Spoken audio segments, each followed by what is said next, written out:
Pada video kali ini, saya akan menceritakan alur film The Translators, sebuah film thriller misteri berbahasa Prancis yang diterbitkan pada tahun 2019. Film ini menggabungkan unsur misteri, teka-teki, dan kejutan yang tidak terduga, sambil mengeksplorasi kompleksitas alur ceritanya. Tidak berlama-lama, langsung saja kita mulai. Plot dimulai dengan adegan pameran buku di Frankfurt, Jerman. Seorang penerbit asal Prancis bernama Erik Engström yang memiliki bisnis penerbitan buku yang sedang naik daun, yakni bernama Engström Publishing. Dia sedang melakukan pameran untuk rencana perilisan sebuah buku bernama Daedalus. Buku Daedalus sendiri ditulis oleh penulis aslinya dalam bahasa Prancis. Setelah kesuksesan sebelumnya dalam penerbitan buku Daedalus volume 1 dan volume 2, membuat buku trilogi Daedalus menjadi bestseller di dunia, memiliki fan fanatik dan pengikut yang luas serta pembaca setia. Kini Erik Engström dengan penuh semangat, komitmen yang tinggi, dan ambisius yang besar untuk menerbitkan seri terakhir buku trilogi Daedalus ini. Dia menjanjikan kepada para penggemar buku Daedalus bahwa volume ketiga buku ini akan diterbitkan dalam berbagai bahasa di dunia. Sangat banyak orang dengan penuh antusias menantikan peluncuran volume ketiga buku terlaris dan bestseller di dunia pada abad ini. Scene beralih di Denmark. Terdapat seorang ibu bernama Helen Taxon yang harus meninggalkan suaminya dan anak-anaknya untuk bekerja sebagai tim penerjemah Engström Publishing di Paris. Sementara di Portugal, terlihat seorang wanita bernama Thelma sedang terburu-buru berangkat menuju Prancis untuk bergabung sebagai penerjemah di bisnis Engström Publishing. Di Prancis, seorang pria asal Italia bernama Darion yang terdaftar dalam tim penerjemah Engström sudah sampai di Prancis dan sedang ditunggu oleh pengawal Engström. Dan pria asal Yunani bernama Kadrinos yang juga diterima sebagai tim penerjemah. Dari Inggris, terlihat seorang pria bernama Alex Goodman yang sedang dijemput untuk bergabung dalam tim penerjemah. Lalu ada pria asal Tiongkok bernama Chun dan wanita asal Rusia bernama Katerina. Keduanya juga terdaftar dalam tim penerjemah ini. Kemudian terdapat seorang pria Spanyol bernama Javier dari negara tetangga Prancis, negara Jerman, seorang wanita bernama Ingrid. Semuanya merupakan penerjemah. Masing-masing dari 9 penerjemah ini memiliki tujuan yang mereka tuju, dan mereka semua diundang ke Prancis untuk bekerja sebagai penerjemah buku Daedalus volume ketiga ini. Setibanya di Prancis, seorang pelayan menyapa 9 orang tersebut. Mereka menjalani pemeriksaan menyeluruh sebelum masuk, dengan aturan ketat yang melarang membawa ponsel, recorder, dan gadget lainnya, karena semua peralatan penerjemahan sudah disediakan oleh Engström.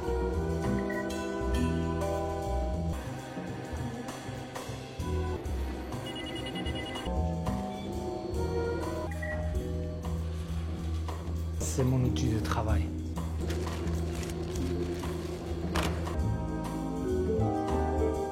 C'est moi ça. Merci.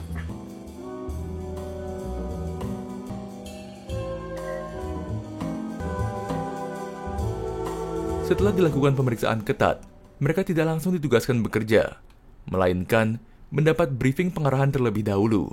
Pada awalnya, mereka mengira akan ditempatkan pada gedung pada umumnya. Namun ke-9 penerjemah ini dibawa masuk ke bagian terpencil gedung ini. Setelah menuruni beberapa anak tangga dan melewati banyak koridor, mereka akhirnya mencapai pintu rahasia dengan pengamanan yang ketat. Ternyata, ruang ini ialah bunker khusus yang dilengkapi fasilitas lengkap untuk para translators. Para translator ini sedikit heran dan terkejut dengan penempatan mereka. Ya, benar saja bahwa mereka sedang diisolasi dari dunia luar di dalam bunker gedung ini. Mereka dilarang berinteraksi dengan dunia luar.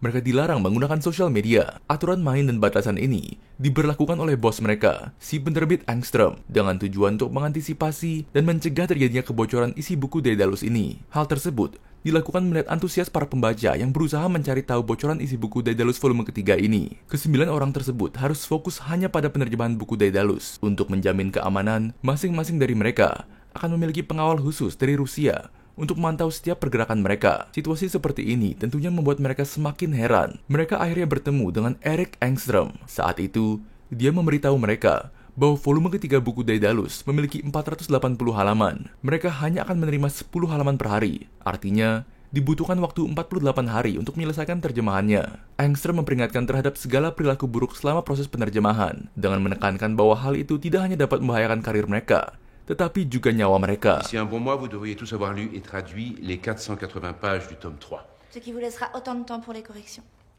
Cette bibliothèque contient l'essentiel du savoir universel. Autant dire plus que n'importe quel autre. Ce lieu n'est pas à votre goût, monsieur Kedrinos. Les feuillets et les ordinateurs ne sortent pas d'ici. Et le fumoir est au bout du couloir, Madame Alves.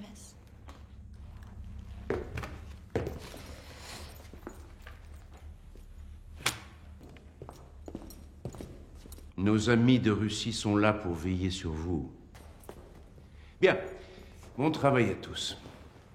Scene beralih pada Engstrom yang sedang berbicara sendiri dengan buku tersebut. Dia berkata, dia sudah menunggu dan membutuhkan waktu bertahun-tahun untuk menjadikan penerbitan Engstrom dikenal dan menyatakan perang terhadap industri penerbitan besar lainnya. Dia telah membaca buku ini berulang kali dan dia berambisi untuk membuat kejutan dunia penerbitan meskipun dengan mengandalkan 9 penerjemah terbakar dalam komitmen yang tinggi untuk membuktikan kepada dunia industri penerbitan. Sementara para penerjemah sudah mulai bekerja, mereka sangat fokus menerjemahkan buku tersebut. Setiap halaman diisi dengan kalimat-kalimat Prancis yang puitis dan kaya hasrat makna. Masing-masing penerjemah mempunyai caranya masing-masing untuk memaksimalkan pekerjaannya. Namun tetap saja target waktu untuk menyelesaikan 10 halaman dalam 1 hari. Ketika jam istirahat, para penerjemah berkumpul, makan bersama, dan berbagi cerita. Ke-9 penerjemah diperlakukan layaknya tamu VIP. Pekerjaan bergaji tinggi tentunya memiliki resiko sangat tinggi dan bekerja di bawah sistem paling ketat yang dibuat oleh Engstrom sebagai penerbit. Saat itu, mereka mulai terbuka akan keluh kesah dan keheranan yang mereka simpan mengenai pekerjaan mereka. Ingrid, seorang wanita asal Jerman, merasa bahwa mereka diperlakukan seperti robot, sementara seorang wanita Portugal, Thelma, berkata rupanya Engstrom seorang yang sadis. Dan Katerina sendiri mengaku menyukai isi buku Daedalus. Katerina sangat ingin bertemu dengan Oscar Braque, penulis buku Daedalus yang hingga kini identitas aslinya belum diketahui siapapun. Je me plie devant le grand capital pour ne pas mourir de faim. Oui, et on s'y plie avec joie. Perso, j'ai pas le choix. Et vous prenez ça pour un simple job? C'est un honneur d'être au service de Daedalus. Beberapa waktu kemudian, mereka mendekati akhir schedule penyerahan halaman ke-10, di mana mereka semua berkonsentrasi menerjemahkan pada laptop mereka. Dapat dikatakan bahwa menerjemahkan buku ini sangat menantang, namun Katarina sangat tersentuh dengan tulisan di buku Daedalus, hingga hanyut dalam cerita dan menitikkan air mata ketika dia membaca kalimat Rebecca. Rambutnya yang panjang berombak di atas air Seine. Pada ikal rambutnya terpantul lentera perahu. Gaunnya seolah-olah berteriak, sekelilingnya seperti sepasang sayap putih. Alex yang melihat Katarina sedang hanyut dalam cerita buku tersebut, dia terus memantau Katerina, sementara penerjemah lain masih fokus pada pekerjaan mereka. Lagi sedang serius-seriusnya, mereka dikagetkan dengan kedatangan Engstrom yang membawa koper berisi sesuatu. Saat itu, semua mata tertuju ke arah Engstrom karena ternyata cara pengumpulannya sangat teratur dan terpisah dengan kunci flash drive yang telah ditandai dari 9 negara berbeda. Dengan begitu, apapun yang diterjemahkan oleh ke-9 orang tersebut tidak akan bocor sama sekali. Engstrom juga menjelaskan bahwa besok akan ada 10 halaman lagi yang akan Engstrom berikan. Namun untuk saat ini, mereka sebaiknya memanfaatkan waktu untuk istirahat terlebih dahulu. Bonsoir. Bonsoir.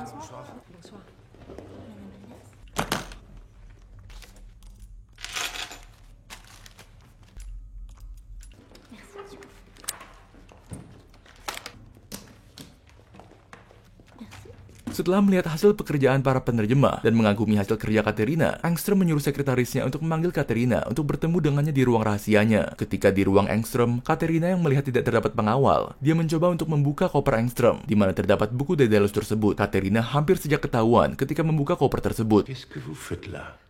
Rosemary m'a dit de vous attendre ici. Vous vouliez me voir? Le rythme de vos traductions est impressionnant, Madame Anisimova. La sortie du tome 3, qui va coïncider avec l'ouverture du Salon du Livre à Paris, va être grandiose. Les fans seraient hystériques de voir apparaître le sosie de Rebecca. Préférerais qu'il m'écoute parler de mon travail.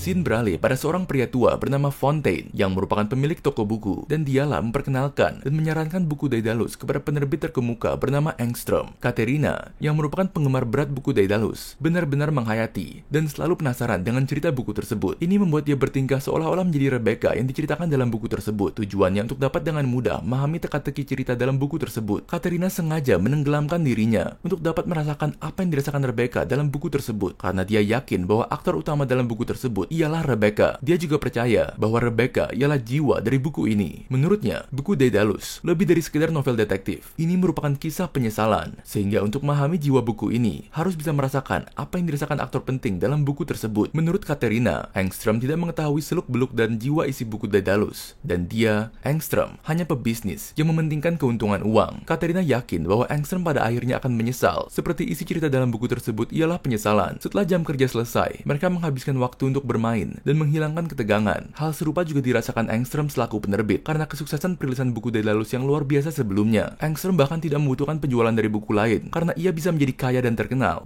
hanya dengan mengandalkan atas penjualan dari 2 volume Daedalus sebelumnya. Hingga ketika Engström sedang asik makan, dia menerima email masuk. Email-email yang tidak pernah terpikirkan oleh Engström sebelumnya selama menjalankan karir sebagai penerbit buku Daedalus. Ternyata, isi email tersebut merupakan ancaman serius terkait tersebarnya beberapa halaman pertama buku Daedalus jilid ketiga. Pada malam itu juga, ketika para penerjemah lagi tidur, Engström dan para anak buahnya langsung melakukan penggeledahan. Engström mengumpulkan 9 penerjemah tersebut sambil menjelaskan bahwa pemeras tersebut menuntut uang tebusan sebesar 5 juta euro. Jika tidak ditransfer dalam waktu 24 jam, pemeras akan menerbitkan 10 halaman tersebut keesokan harinya dan diikuti 100 halaman pada hari berikutnya. Saat itu, 9 orang tersebut kaget mendengar ancaman tersebut. Namun Engström yakin di antara 9 orang tersebut ada satu penyusup yang berhasil mengungkap dan menyebarkan naskah Daedalus jilid ketiga ini. Mendengar hal tersebut, Dario dari Italia setuju untuk mencari pelaku utama dan membuka kedok penyusup tersebut. Sementara itu Kidrinos tampak tertawa karena menganggapnya lucu. Namun ia segera dihentikan oleh pengawal Rusia itu. Kejadian serupa terjadi pada Alex Goodman yang mencoba membantu Kidrinos. Dalam situasi menegangkan ini, Engström sepertinya punya caranya sendiri untuk membuka kedok penyusup tersebut.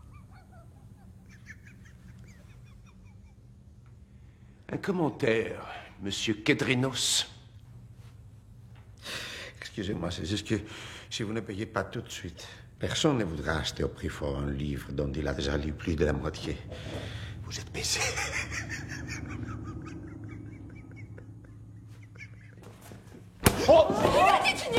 Constantinos. Vous êtes cinglé. Tout peut se régler très rapidement. Ça ne tient qu'à vous. Usai pertemuan itu, dilakukan proses penggeledahan massal. Namun di kamar Ingrid, pengawal tidak menemukan apapun. Hal yang sama berlaku untuk kamar Dario, di mana tidak ditemukan sesuatu yang mencurigakan. Namun di kamar Helen Tuxen, para pengawal menyembunyikan tumpukan kertas yang ditulis dalam bahasa Denmark. Helen Tuxen mengakui bahwa itu ialah novelnya sendiri, dan dia berani bersumpah bahwa naskah tersebut bukan naskah buku Daedalus. Melihat naskah tersebut dalam bahasa Denmark, membuat Engström tidak mengerti isi naskah tersebut. Lalu Engström membakar naskah novel Helen Tuxen. Hal tersebut membuat Helen Tuxen menjadi sangat sedih dan terpukul karena novelnya itu telah ditulis sejak 8 tahun yang lalu dan masih dalam proses penyelesaian. Usai berhadapan dengan Helen Tuxen, 8 orang lainnya masih berspekulasi siapa pelaku sebenarnya. Setelah itu, mereka saling melirik curiga. Akhirnya mencurigai satu orang, yakni Javier, pria asal Spanyol yang selalu memakai perban di tangannya setelah terjatuh dari sepedanya. Saat itu, Thelma malah mencoba melepas perbannya karena mengira ada gadget di dalamnya. Comment elle a accédé au net déjà? Quelqu'un a pu faire entrer un smartphone en pièces détachées dans le bunker. Il le cacherait où? Il le garde tout contre lui. Rappelle-moi comment tu t'es fait ça.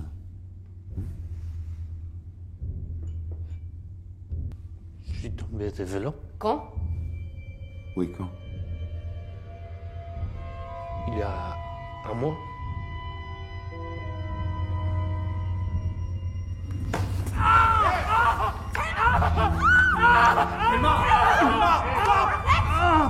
Namun ternyata tidak ada apa-apa dan Javier sendiri memang benar-benar kesakitan. Situasi tegang ini mempengaruhi mereka semua. Namun Dalang sebenarnya masih belum diketahui. Di sisi lain, Katerina mulai mendekati Alex. Pasalnya, dia penasaran bagaimana Alex bisa diajak masuk sebagai tim penerjemah, mengingat Alex dijemput saat tidur di pinggir jalan. Mendengar pertanyaan itu, Alex segera menjelaskan di mana 11 bulan yang lalu, Alex sebenarnya penggemar dari karya Oscar Brock, penulis Daedalus. Saat itu, Alex sengaja menerjemahkan sendiri jilid 1 dan 2 dan berharap bisa bertemu Oscar Brock dengan membuat terjemahan jauh lebih baik dari apa yang dilakukan para penerjemah Engström sebelumnya dari bahasa Perancis ke bahasa Inggris. Alhasil, banyak orang yang berkomentar dan menyarankan Alex sebagai penerjemah pengganti. Hal tersebut membuatnya berhadapan secara hukum dengan Engström sebagai penerbit yang memiliki hak resmi penerjemahan. Playing a dangerous game, young man.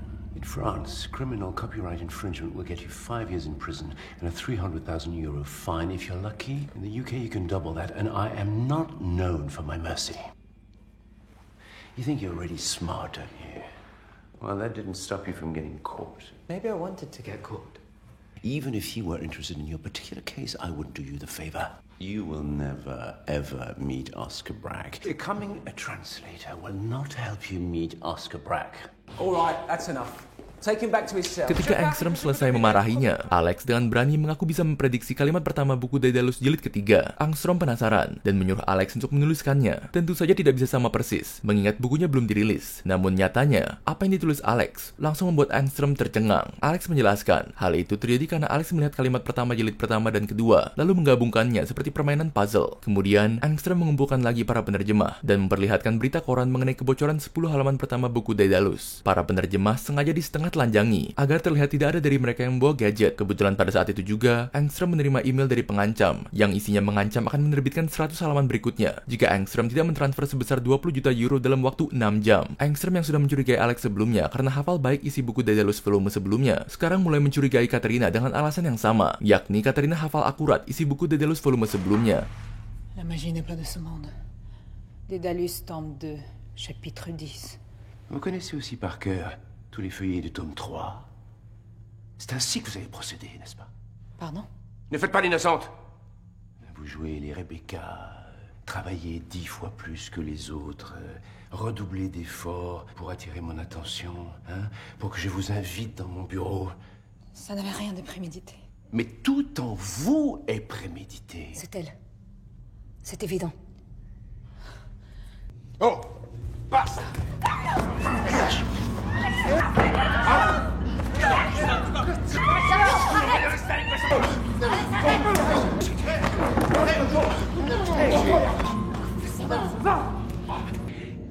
Tant que personne ne se sera dénoncé, vous n'obtiendrez plus rien de moi. Vous n'allez quand même pas nous laisser mourir de faim. Je vais me gêner.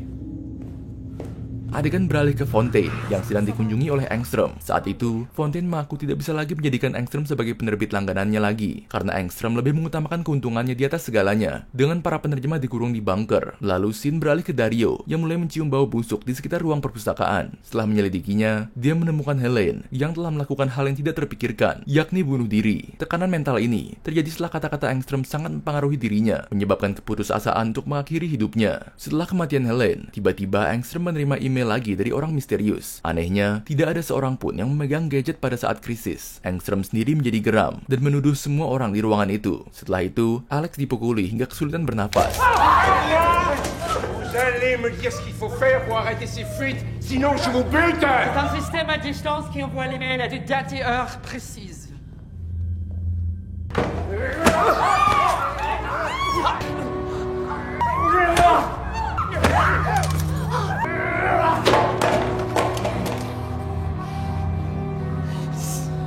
Si vous me butez, vous pouvez dire adieu au tome 3.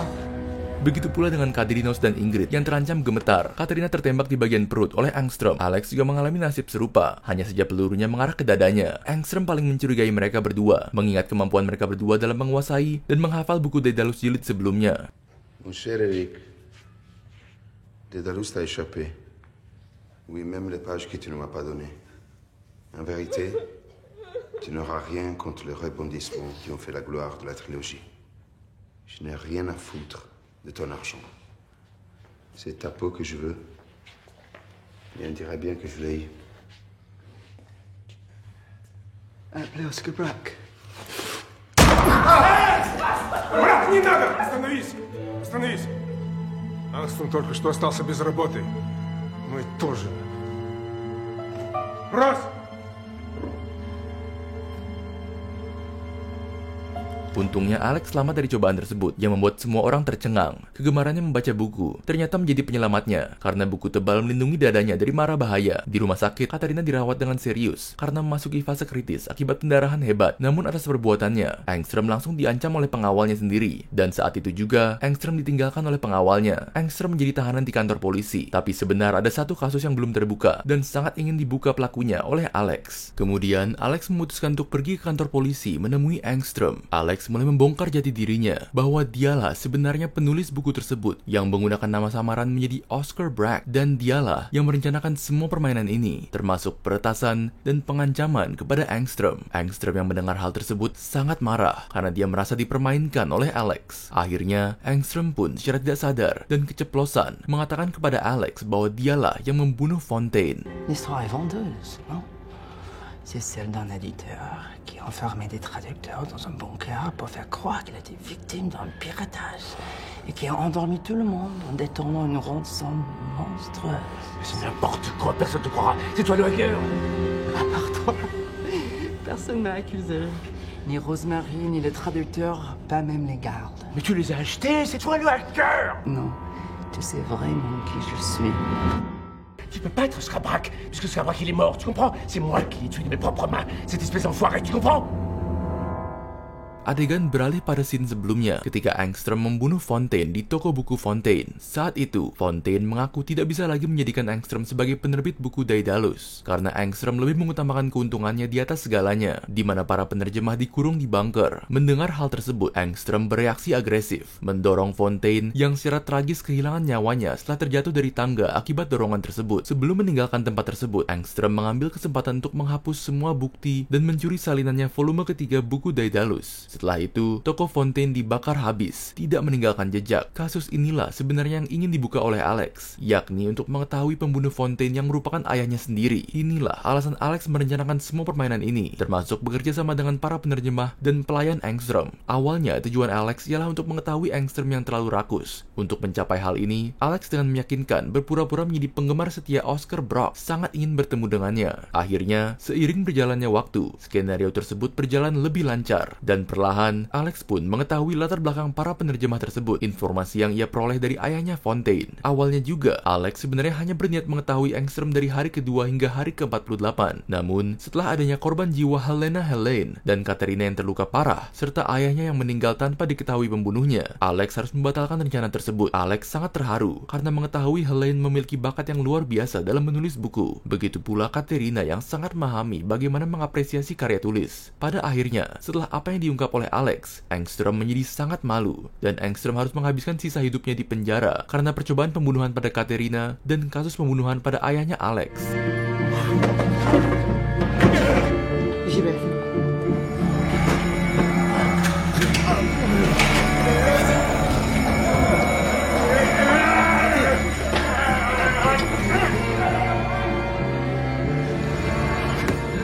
C'est pas moi qui l'ai tué, c'est pas moi qui ai tué Scabrac. Scabrac, c'est lui. Di sisi lain, Alex Goodman yang selama ini berada di balik nama Oscar Bragg merasa puas. Tidak ada yang lebih memuaskan daripada membalas dendam pada Engstrom. Di akhir film, Alex dengan berani menyatakan bahwa kebahagiaan dari seluruh keuntungan dari volume ketiga buku Daedalus miliknya tidak akan melebihi kebahagiaan yang dirasakan Alex sekarang setelah memenjarakan Engstrom. Pelajaran moral dari cerita tersebut, ingatlah selalu, buku paling terkenal dan bestseller sekalipun bisa dengan sengaja tidak diterjemahkan semestinya atau salah dalam penerjemahannya ketika pebisnis penerbit licik sudah bermain di dalamnya untuk mengejar keuntungan semata. Film ini mengungkap sisi gelap industri penerbitan dan sejauh mana upaya individu untuk melindungi atau mengeksploitasi kekayaan intelektual.